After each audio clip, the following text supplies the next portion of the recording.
მოგესალმებით, ქალბატონებო და ბატონებო, ჩვენო ძვირფასო ტელემაყურებლებო. ვაგრძელებთ გადაცემათა ციკლს საუბრები ჟურნალისტიკაზე. სიმართლე სიკეთით.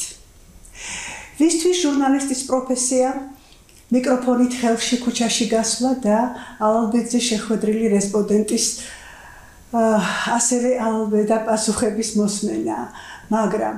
პროფესიონალებმა კარგად იციან, რომ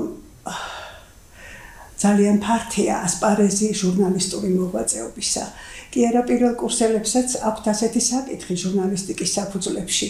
ჟურნალისტური პროფესიები. მრავალფეროვანია ჟურნალისტურ პროფესიათა სპექტრი, უკიდეგანო ჭეშმარიტი მედია მოღვაწის თვალსაჩინო, ახლის დანახვის, შეცნობისა და შემეცნების უნარი და სურვილი, მერე ამ შეცნობილი ჭეშმარიტების საზოგადოებისთვის დამაჯერებლად გაზიარება და ასე შემდეგ, ასე შემდეგ. ჩვენი დღევანდელი სტუმარი გახლავთ ჟურნალისტი, იურისტი, რეპორტიორი, პუბლიცისტი, საზოგადოებასთან ურთიერთობის სამსახურის სპეციალისტი და პროდიუსერი, სტილის რედაქტორი, ამჟამად რადიო იმედის პროდიუსერი მაია აბრამიშვილი. დიდი მადლობა ქალბატონო მაია ჩვენს გადაცემაში სტუმრობისთვის. Ჩვენ მადლობა მოწვევისთვის.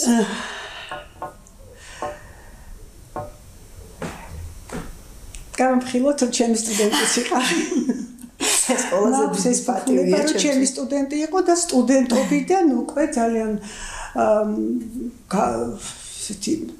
გამოცდილი, ავტორიტეტული და კითხველისთვის საინტერესო პრაქტიკოსი ჟურნალისტი, უკვე მეორე კურსიდან თუ ახსნები ხო? აი მახსოვს ერთის მხრივ ბნელი, უშუქო, უწყლო, ომებისა და იმედგაცრუებების, მატერიალური შეჭირების, უნუგეშობის, მუდმივი ჩიხიდან გამოსავლის ძიებისა და ასე შემდეგ 90-იანები და ვისთვის ძიების, ბრძოლის, არდანებების, ახალგზათა და გამოწვევათა ძიების ბობოქარი 90-იანები. სტუდენტობის პარალელურად იმ ღრიე და რთულ დროში დედაქალაქის გაზეთ თბილისის აქტიური ჟურნალისტი იყავი, ჩემო მაიკო. სრული დატვირთვით მუშაობდი. როგორ გაიხსენებ შენი ცხოვრების ამ მონაკვეთს? ერთ-ერთ საინტერესოს, მე როგორც კი, ერთ-ერთი ნამდვილად საინტერესო პერიოდია ჩემს ცხოვრებაში. მივედი და დამხვდნენ ადამიანები, რომლებიც მხოლოდ გვარები და სახელები ვიცოდი და მქონდა მათ მიმართ უდიდესი მოგრძალება. აღმოჩნდი მათ გვერდით სრულიად გამოუცდელი მეორე კურსელი სტუდენტი. და მერგო პატივად ის რომ ძალიან მალე რამდენიმე წერილის მერე უკვე გამხდარიყავი შტატიანი თანამშრომელი. მაგრამ საოცარი ის არის რომ იმ ასაკში ამხელა პასუხისმგებლობასაც, პატივსაც ალბათ დიდად ვერ გრძნობა ადამიანები. ეხლა ძალიან ვაფასებ ამხელა ნდობას, ამხელა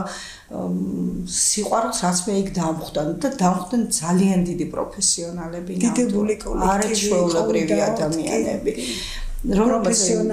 პროფესიონალები მიმიღეს ძალიან თბილად, ძალიან კარგად. ყველა შეცდომაც კი ისე გაუსწორებიათ ჩემთვის, რომ არ მიგრძნია თავი. რაღაცა აი თანასწორად გრძნობდი თავს და რაც მათგანაც ეს ძალიან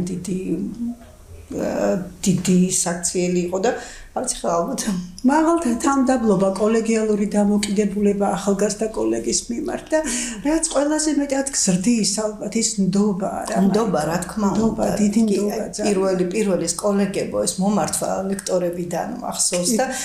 აი ეს ჩემთვის იყო რაღაცა მართლა ძალიან სასიამოვნო დამოკიდებულება მათ მხრიდან. ერთგვარი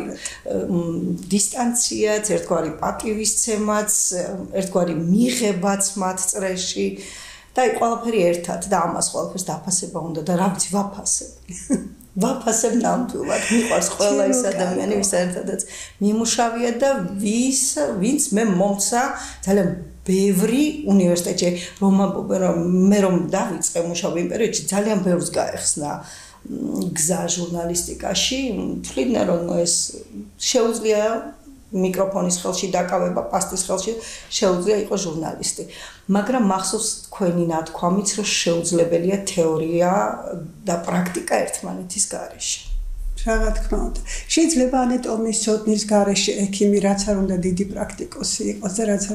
ერთი მეორის გარეშე წარმოუდგენელია, მაგრამ რატომღაც იქ უფრო სჯერად და ესმით და ჟურნალისტიკაში, რა ვიცი, მე მახსოვს ერთხელ ძალიან გაბრაზებული იყო ჩვენი კოტე მახარაძის დიდებული კომენტატორი, რომ კაცო მარაწლევის ოპერაციის გაკეთება რომ მოვინდო მოგიჟა ჩამთვლია გამაქანებენ ასათიანზეო და აი ჟურნალისტობა ყველას აქვს ამბიცია რომ შეუძლია აი რა ხდება რა ნახეთ ალბათ რატო აი ეს ინფორმაციაც ხო არის ძალიან პატარა სააგენტოშიც კი ინფორმაცია არის ძალიან პატარა მაგრამ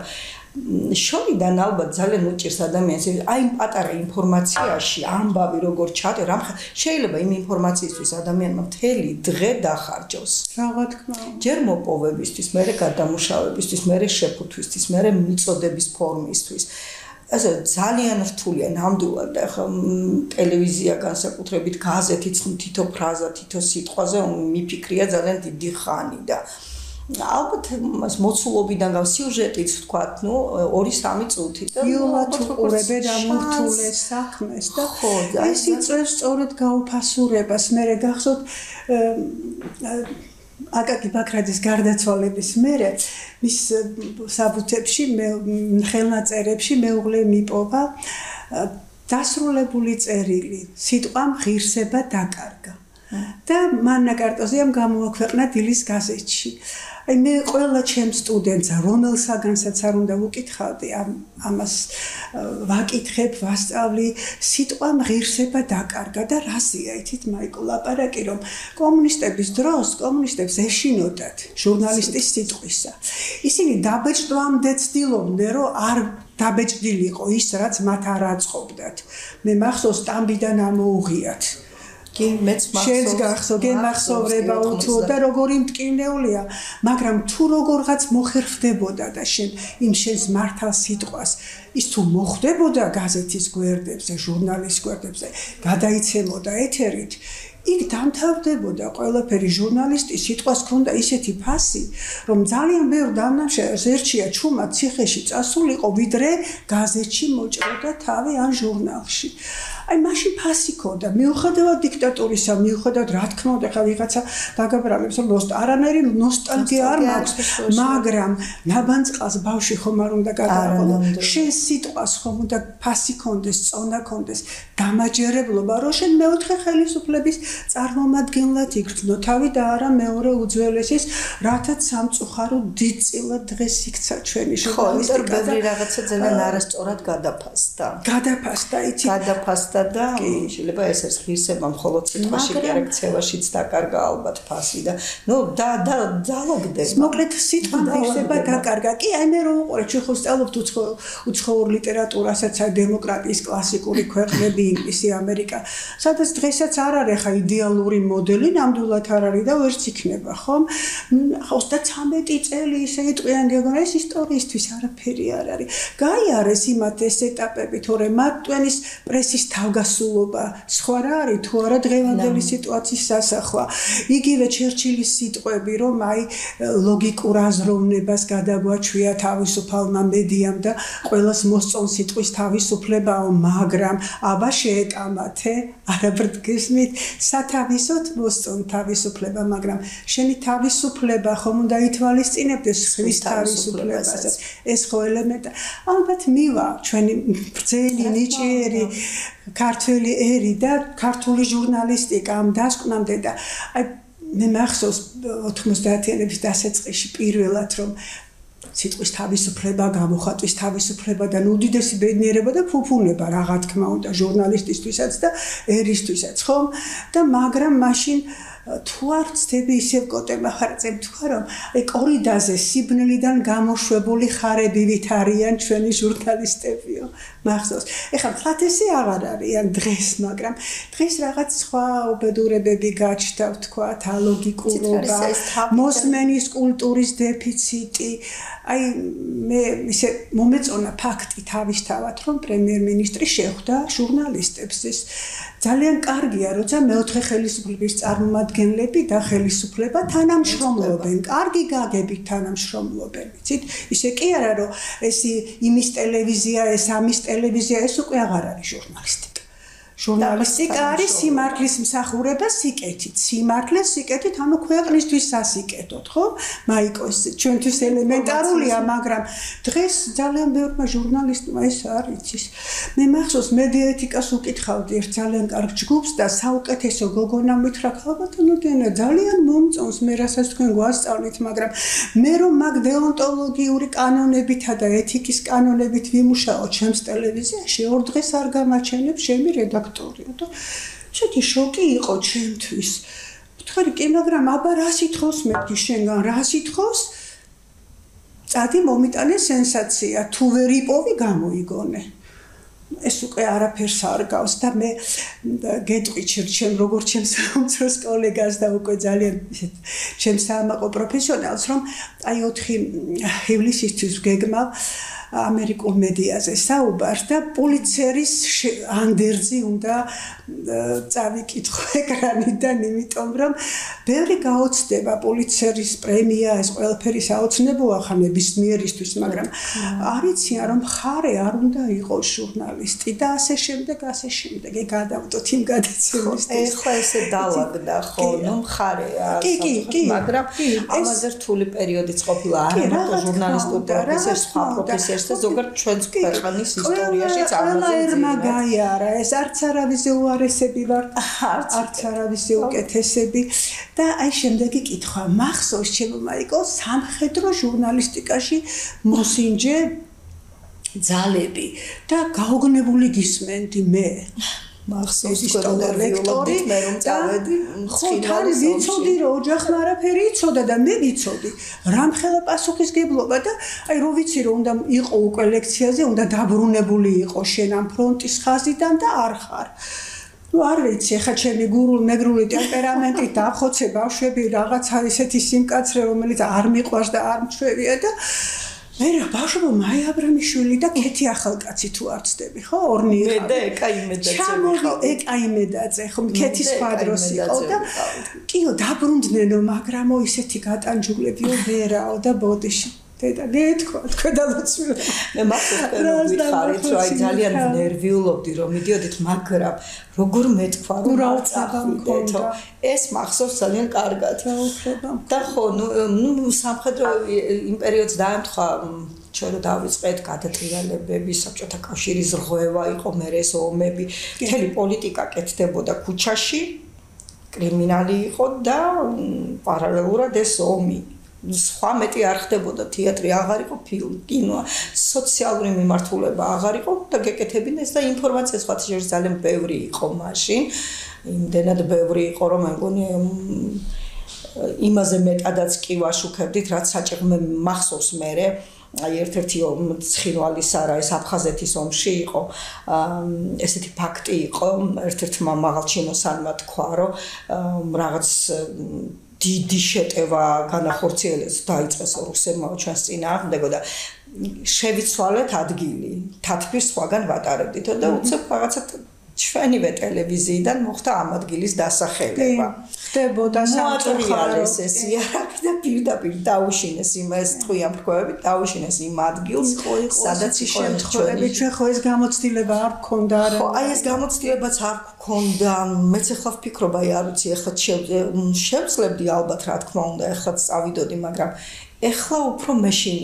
მეშინია ის რაც ვნახე ძალიან მაშინებს ის არ მქონდა გააზრებული რამხელა 20-22 წლის ვიყავით მაშინ მანქანით რომლითაც მივდიოდით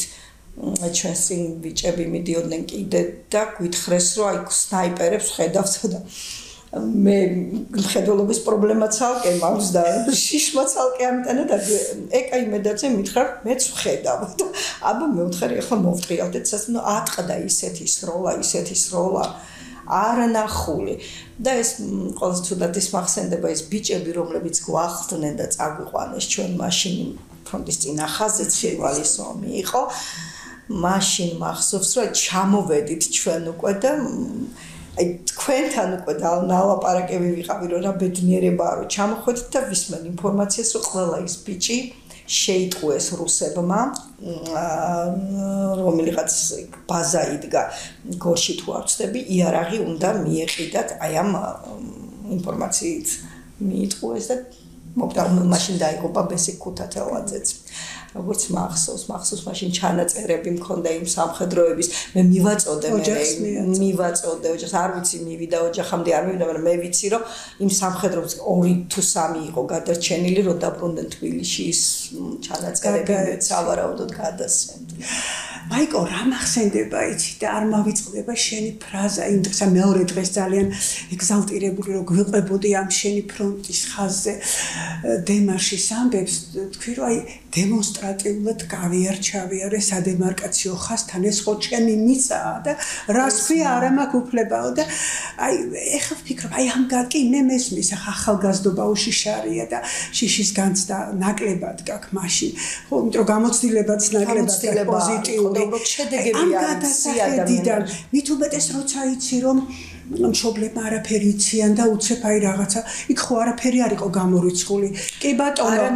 საერთაშორისო ჟურნალისტი დაიყო და საერთაშორისო სამართლით სამედიცინო მუშაკი ჟურნალისტი ვითომ ხელშეუხებელია მაგრამ ეს თქვიან ხო ეს არ იცის და არც ცოტნე დადიანის მტრის კეთილშობილება გააჩნია ყველა მოწინააღმდეგეს ჩვენ კარგად ვიცით ხომ აი ეხლა როგორ უყურებ ამას ძალიან საშიშად მაშინ შედეგზე არ ვიყავი არ ვიცოდი რა შედეგი ჯერ კიდე მე იცით რა ის თაობაა რომელსაც მახსოვს აი ადამიანები რომლებიც მეორე მსოფლიო ომის მონაწილეები იყვნენ და თქვენ ომი არ იცოდით არ იცოდით რა იყო და ნუ რაც არ ვიცოდი არ ვიცი ხა არიან ადამიანები რომლებიც ამბობენ რომ მე შეიძლება არ ვიცოდე მაგრამ მონაყოლი იმდენად მძაფრი იყო შეჭებდის რომ მე ვიგრძნო ის ნუ არ ვიცი მე ეს უნარები არ მქონდა ხო გამორიცხული არა რაც ნანახს ზოგჯერ ნანახს და განცდილსაც ისე ვერ აფასებ და მეორედაც შეიძლება იმ შეცდომაში შეხვიდი ადამიანები რამდენჯერმეც და არ ვიცი შედეგი არ მქონდა აშკარად ეხლა ზუსტად ვიცი რომ არ მქონდა გააზრებული მაგრამ იგივე პროცესების პირისპირ რო დავრჩე შეიძლება არ იგივეს გავაკეთო. ხო ექსტრემალურ სიტუაციაში ადამიანს თავისთვისაც შეუცნობელი უნარები უჩნდება კი რა და ეს აი მართლა იყო ნამდვილად იყო იცით ეს პროტესტის ხსნება ცხინვალში აფხაზეთში მითხრა მე ცხინვალში ნამყოფი ომამდე მართლა არ ვიყავ მაგრამ აფხაზეთში ხო ვისვენებდი უბრალოდ დასასვენებლად ძალიან ხშირად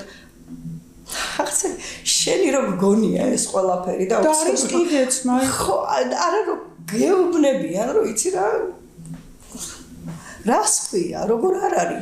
არის ჩემი ეგ რო ვიცოდი იმიტომაც მივიხარ და იმიტომაც რისკავს სიცოცხლით ადამიანი და ეგ რო არ იყოს ალბათ ძალიან ასე რომ ფრონტის ხაზები ჩავლილი მაქვს იმედია ამ ყველაფერი ალბათ ეხლა უფრო ნაკლებად საშიშთებაზე რომ გადავერთოთ 7 დღეში მუშაობისას დაინტერესდით საგამოძიებო ჟურნალისტიკით თუმცა მე მახსოვს შენ თბილისის რედაქციაში მუშაობის დროსაც არ ერიდებოდი სახიფათო თემებს კი თბილისში საინფორმაციო განყოფილებაში ვიყავი და ძალიან ბევრი თემა შემოდიოდა და რადგან ვიყავი ახალმისული და რაღაცა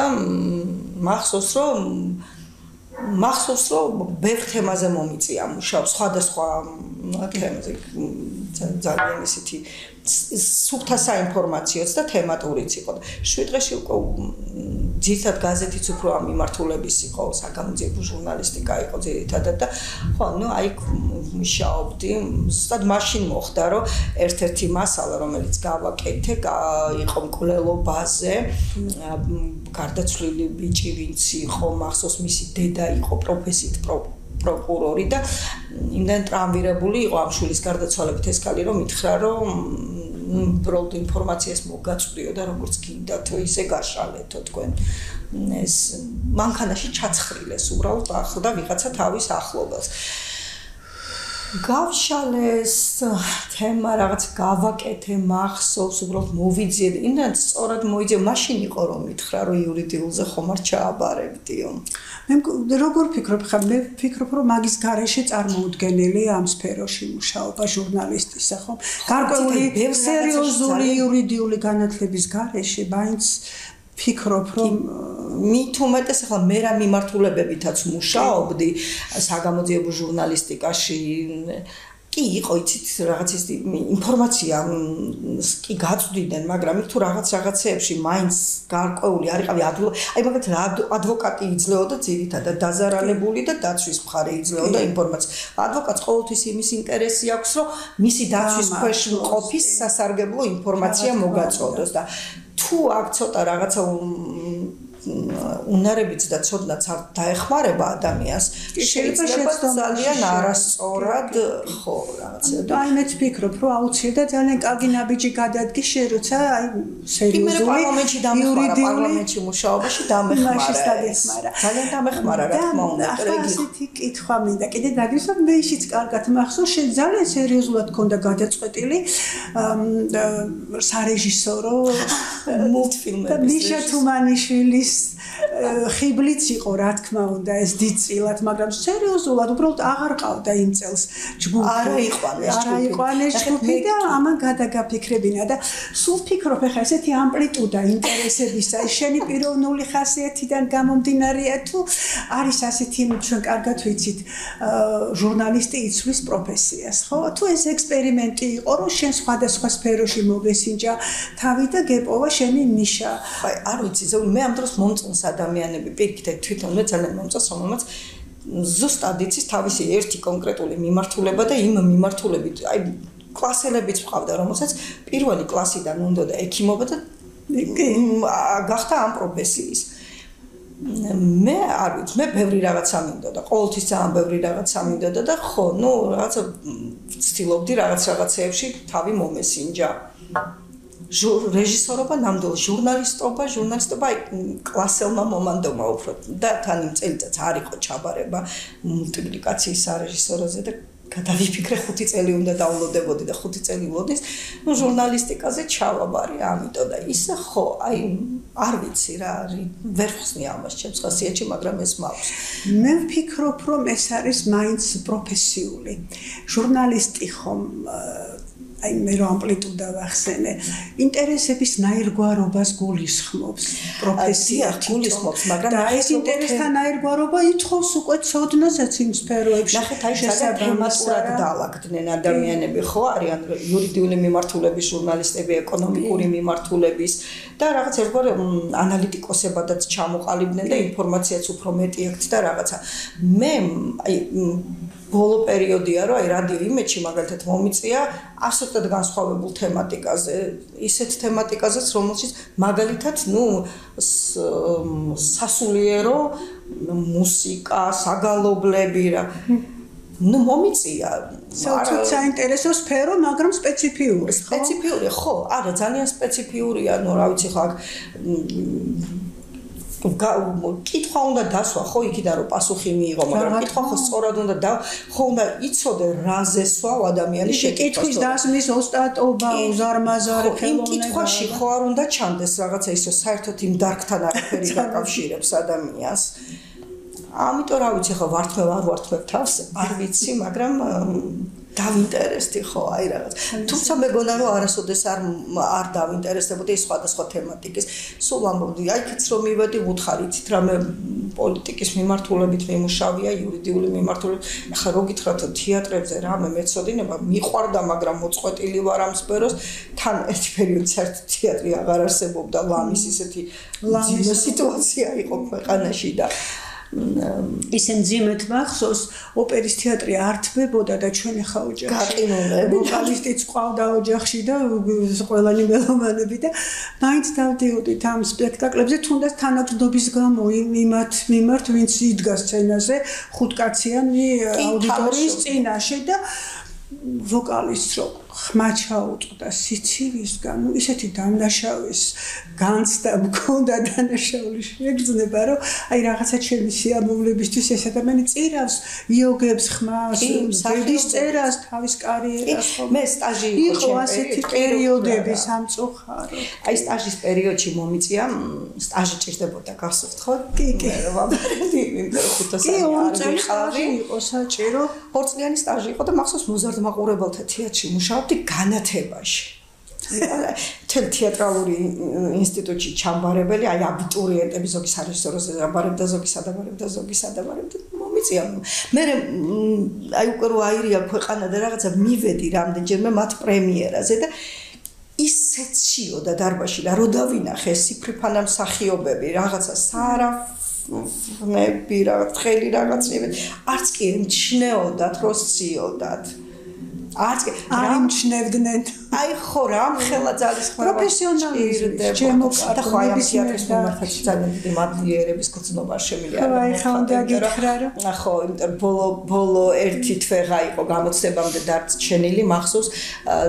ტექნიკური დირექტორი იყო ომარ ბარკალაია და რეჟისორი შალვა გაწერელი დამიბარეს და მითხეს ახლა რეპეტიციები კი იწყებაო აქო და სეზონი კი მთავრდებაო მაგრამ მოდი იცი რა ეს ორი თვე არიარო საერთოდ თეატრში იმეცადინე და ისე მოდი რომ სტუდენტი ვარ გითხრაო მართლაც იმდენად ჩავირიცხე და მადლობა იმათ ადამიანს სპათიშოვის მოზარდ მაყურებელთა სპექტაკლი იყო ჩემი პირველი სარედაქციო დავალება გამოსაცდელი პერიოდი ისე უკვე დამთავრებული უნივერსიტეტი და ნანაღმინი ფაწეს მივამაგრეს და მითხრა რომ აი პირველი რეპეტიციიდან ბოლომდე უნდა დაესწრო აი რა უნდა რეჟისორს რა სიტყვის მსახიობებისგან რის მიღწევას ცდილობენ და მე უკვე პრემიერაზე მიაღწიეს თუ არა იმ თავიანთ ამოცანას და არ ვიცი ამაზე საინტერესო პერიოდი ალბათ ნაკლებად მქონია ცხოვრებაში როცა იმ დასთან ერთად ჩვენ მივედით სასპექტაკლამდე და ისე მახსოვს ეს პერიოდი სულ პირველი ეს მახსოვს რომ ჩემი კურსელი მუშაობდა თბილისის რედაქციაში და მასთან დავდიოდი ხოლმე და ერთხელ რაღაცა დავალება რიტა ბაინდურაშვილი არა მარიანა ქოჩვაძე გარდაიცვალა მარიანა ვიცი ჩემი სტუდენტი იყო ქოჩვაძე და მახსოვს რომ მარიანას რაღაცა მასალა დაავალა განყოფილების გამგებ კი რაღაცა დაავალა და რატომღაც არ ვიცი მითხრა რომ მეო მოდი შენ დაწერეო და დაწერე და ახლა რომ მიუტანეს განყოფილების გამგე ერთ ოთახში ისხდნენ მარიანა ისეთი გოგონა იყო შანსი მოგცოში ალბათ რომ მიუტანეს ახლა ეს უყურებს განყოფილების უფროსი უყურებს რომ არ აწერია მარიანა ქოჩვაძე აწერია მაია აბრამიშვილი ეს ვინ არისო და მე ვარ მეთქი და ნუ იქ ამბავია ატყდა როგორ მეო შენო ჩემს შტატიან თანამშრომელს დაგავალე ესო და სხვას რა უფლებით მიეციეს და ну აი არის საქმის გარჩევა მე დაგავალე შენ რატო არ გააკეთე და რაღაცა და ну აი არაგაზეთი უნდა დაიბეჭდოს ადგილი არის დატოვებული და წაიკითხა განყოფილების გამგემეს და ხასო ნელ-ნელა ვატყობ ცოტა კმაყოფილება დაწყნარდა სიტუაცია აი მაშინვე მითხრა სხვათა შორის ერასაოცარია ხვალ მოხვალ და შტატში აგიყვანა ვინი თუ საიდუმლო არა სამბობ რუსუდან ნიკორაძე იყო და ფაინი რუსიკო ჩემი დიდი მეგობარი და არაჩვეულებრივი პიროვნება ხა ისახშფოთებაც მის და წარმოვიდგინე რუსიკოს ხა მე კიდე ძალიან შვიდად მოვყევი ისახშფოთებო თქვენ არიცით იქ რა ხდება დამშვიდებაც როცა მოეწოდა რა ვიცი რუსიკოს კარგად იცნობასე ტელეფონების როლოსებრივი ჟურნალისტი და პიროვნება და საკმაოდ ტრაგიკული ბიოგრაფიის ადამიანი ვოვა მაჩაპლის მეუღლე 4 შვილის დედა და რა ვიცი ეს კიდე ცალკე ისტორია ასე რომ ეს მახსოვს ძალიან კარგად და ისე ხო ძალიან კარგი პროფესია გვაქვს მაიკო თუ გააზრებული გაქვს ამ პროფესიას არა შე როგორ არა ზოგადად ეხლა იმდენად ისეთია უკვე რაღაცნაირია ცხოვრება რა დინამიკაც ყველაფერი სულ ამბობ რომ არა ეს პროფესია ალბათ ძალიან უინტერესოა იქნებოდა ცხოვრება არა უბრალოდ უინტერესოც იქნებოდა ხო მაგრამ რაღაცეების გადალახვა გამიჭირდა ხო რაღაცეების მსუბუქად შეხედვა მას ბევრ ჩვევას გამოგიმუშავებს კი ადამიანების შეცნობას კი ადამიანთ მცოდნეობას ეძახდნენ ჩვენი ლექტორები ჟურნალისტი ადამიანთ მცოდნე უნდა იყო რომ შენ მათზე წერო რომ მათი პრობლემები გაითავისო და აი მიზეზშედეგობრივად იკვლეო ეხა გამოდგება ზოგი არ ვიცი რა ვთქვა მე ზოგადად ვამბობ და იმიტომ ვაძლევ ჩემ თავს უფლებას და და აი უნდა ობიექტურად ჯერთი ეს სიტყვა ობიექტური არ არსებობს ფილოსოფოსები თვითონ ამბობენ რომ ობიექტური რეალობა არსებობს და არსებობს მოდალობა ამ ობიექტური რეალობის შეფასება ნებისმიერი ინდივიდის მიერ ინდივიდუალურად ხო რამდენი ადამიანიც არის ნენი ხედვა ხო სწორია ჭეშმარიტება კი არის ერთი მაგრამ მისი ახსნა მისი აღქმა ეს ფილოსოფიურად არის დამტკიცებული თვითონ ტერმინ მე სტატიაც კი მაგამაზე გამოქვეყნებული მაგრამ მე კითხულობ ჩემებაიკო თვითონ ტერმინი არ არის შენ იყო მიუკერძებელი პირუთვნელი ჩვენი ერლო მახვლედიანი კლასიკოსი წერდა რომ თუ არ ტყუი უკვე კარგი ხარ თორემ ვინ დაიტრაბახებს რომ აბსოლუტურ ჭეშმარიტებას მიაგნო და იპოვა და ჩვენი ყველა მიგნება არის მიახლოება აბსოლუტურ ჭეშმარიტებას და კიდე 3 ეტაპად გამოყოფენ იგივე ფილოსოფოსები რატო ვასწავლით ამ ფილოსოფიის საფუძვლებს პირველ კურსზე ვინც სწავლობს ხადია რომ არის ფარდობითი და ყველა ჭეშმარიტება არის მიახლოება იმ აბსოლუტურთან რომელიც არის ჰორიზონტივით მიუღწეველი ხო მართალია და აი ამ ყველაფრის გააზრება თუ არა აქვს ადამიანს ლაპარაკი ზედმეტია პროფესიონალიზმზე და ზოგი საერთოდ ჟურნალისტური განათლების აუცილებლობას შეაყენებს არა ეს ზოგადად საერთოდ განათლების რაიმე აბსოლუტური აბსურდია არ არის ამბობთ კიდევ ვიმეორებ მე არ დამოვიწყდება ეს თქვენი რანაირად შეიძლება ადამიანი პრაქტიკაში თეორიის შეუძლებელი არა ყველა მიმართულებით შეუძლებელია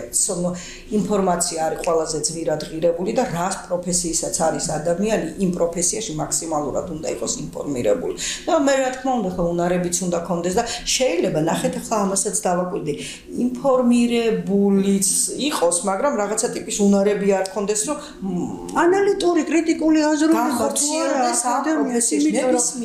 ნებისმიერ უნივერსიტეტში კაცო მერილენდში ლონდონის ჟურნალიზმის სკოლაში ეშლებათ იმათ კაი ჩვენ გვეშლება ილიას ეშლებოდა ხო ინტერპრეტაციის ხელოვნებაა ჟურნალისტიკა ამ ფაქტებს ყველა ხედავს ამ მოვლენებს ამ პრობლემებს აი შეერამდენად მისი გაანალიზების უნარი ამას განათლებაც სჭირდება და ნიჭიერებაც ხარია და რაც მთავარია შრომის მოყარეობა მე მახსოვს ნანა ღვინეფაძე რეცენზიას რო წერდა ზოგი დისერტაციას არ მე ხო ჩემთვის ეხდებოდა ჩემი პირველი გაყოფილების გამგე იყო რედაქციაში ქალბატონი ნანა ნეტარება მისულს და იმდენს მუშაობდა ხო ხენიჭიერი წარმატებული და რაღაც ეგონა რომ ის ძალიან მარტივად დაждდება და ასე არა იცით რამდენ შრომობდა არა ზოგჯერ ერთ წინადადებაზე მასალა როგორ დამეწყო იმაზე მთელი ამის გარეშე ხო არ არსებობს 5 წუთში დამეწე კი ხო აი ნახეთ ფაქტის შეფასება ფაქტის დანახვასაც ნახეთ აი ერთსა და იმავე ფაქტს ადამიანები ერთნაირად უყურებენ მოვლენასაც მაგრამ სხვადასხვანაირად ინტერპრეტაცია არის და ეს არის საინტერესო აბა მედიის თავისუფლება სხვას რას ნიშნავს როცა შენ გაქვს არჩევანის თავისუფლება და კითხველსაც მაყურებელსაც მსმენელსაც აქვს არჩევანის თავისუფლება რომ სხვადასხვა ინტერპრეტაციას შორის მას შეუძლია კიდეც არჩიოს კიდეც შეაჯეროს და საკუთარი დასკვნა გააკეთოს აი ეს არის საინტერესო ეს არის სიტყვის და გამოხატვის თავისუფლება და აი ამის გააზრება მე ელემენტარული მგონია მაგრამ აუცილებელი ხომ თითქოს დიდი ბედენ არ არის ამის ცოდნა მაგრამ არც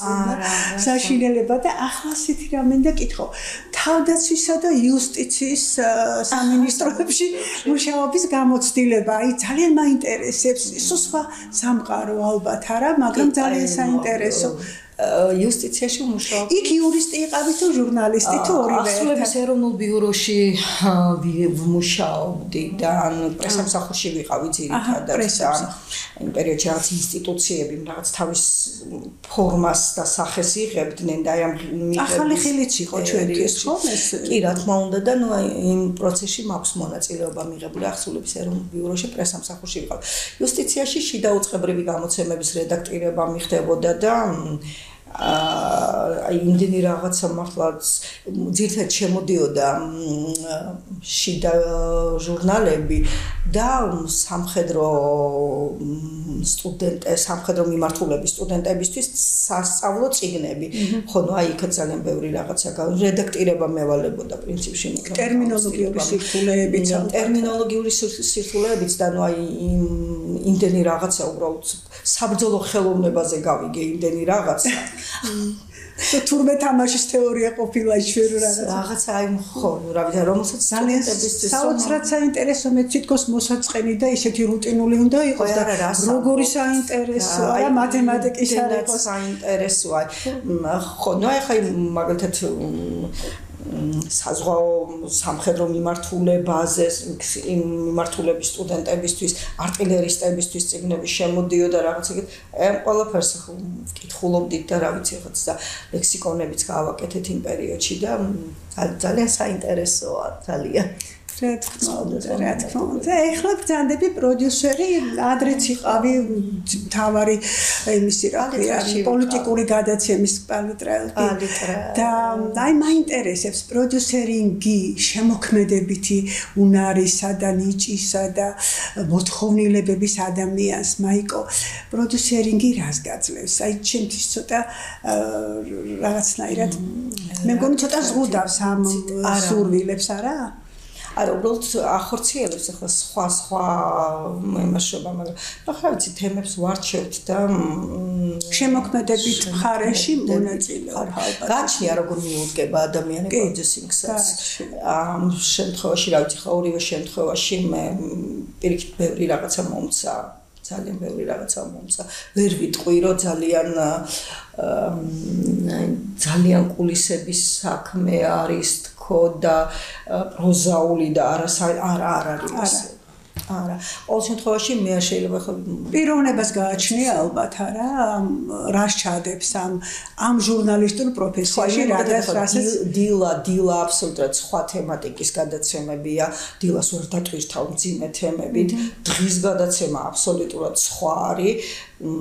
პოლიტიკური გადაცემა სულ სხვა აბსოლუტურად სხვა არის და კვირაში მე რომ მივედი კვირაში მიწევდა 26 გადაცემის დაგეგმვა ადრე აბსოლუტურად დილას 9-ზე 11-ზე 2-ზე 4-ზე 8-ზე და 10-ზე ახლა ცოტა შემცირდა ეს რაოდენობა მაგრამ ახლა დღის გადაცემაში დღის მთავარ მოვლენას უნდა შეეხო და დღის მთავარი მოვლენა არავინ არის შეიძლება კრიმინალი იყოს შეიძლება კულტურა იყოს შეიძლება სპორტი და ნებისმიერი ну რა ვიცი ახლა თუ არ მომდენად ოპერატიულობა არის ერთ-ერთი უმთავრესი თვისება და ღირსება ჟურნალისტისა და ახლა წამყვანმაც ხელი უნდა შეუწყოს რა თქმა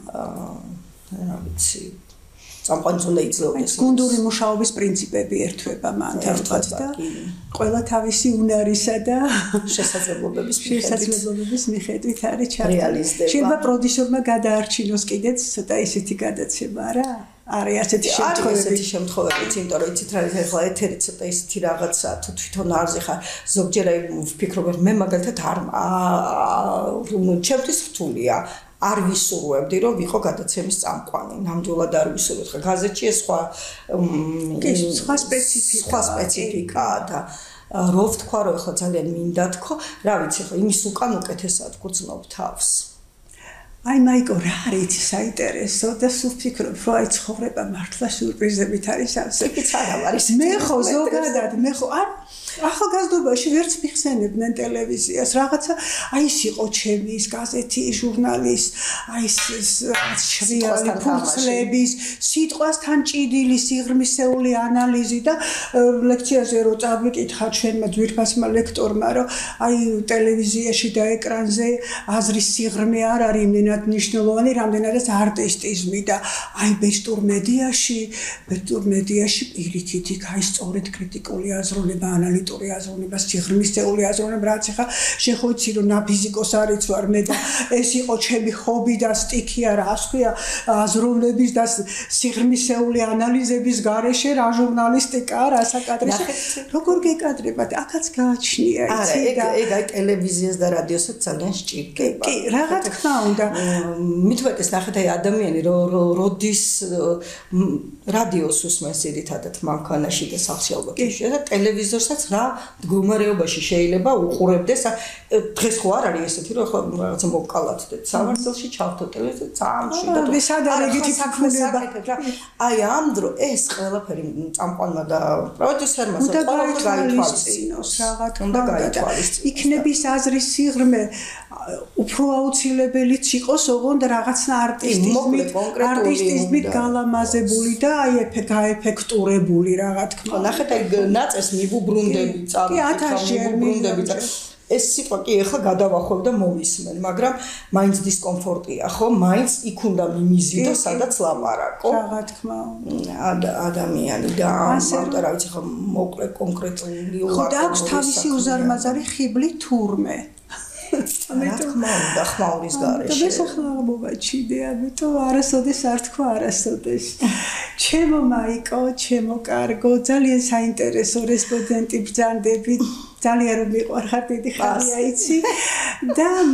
აი სამწუხაროდ ახლა შენ კარგად იცი რომ შეზღუდულია მაინც ჩვენი დროში ჯერჯერობით ამითი დიდი მადლობა მოგზანებისთვის საინტერესო საუბრისთვის და საინტერესო ცხოვრებისთვის რომლითაც მე ვამაყობ როგორც შენი ერთ-ერთი ლექტორი და მეგობარი უკვე უფროსი სტუდენტობიდან მოყოლებული ჩვენს კოლეგები ვიყავით კოლეგებო ეს სიტყვა ყველაზე პირდაპირ მნიშვნელობით, იმიტომ რომ იყავი კოლეგად დედაქალაქის გაზეთის ერთ-ერთი წამყვანი ჟურნალისტი ბრძანდებოდი, ჩემი სტუდენტი რო გახდი და ამდენად უღმესი მადლობა. პირიქით თქვენ მადლობა ყველაფრისთვის, იმ სტუდენტობისთვის, იმისთვის, რომ ძალიან შემოყვარეთ თქვენ და დამანახეთ ბევრი რაღაცა ამ პროფესიაში და აი მეგობრობისთვის, ნდობისთვის, სიყვარულისთვის მე დიდი მადლობა. რომელსაც ყოველთვის იმსახურებდი. მომავალ ხუთშაბათამდე გემშვიდობებით ჩემო ძვირფასო ტელემაყურებლებო.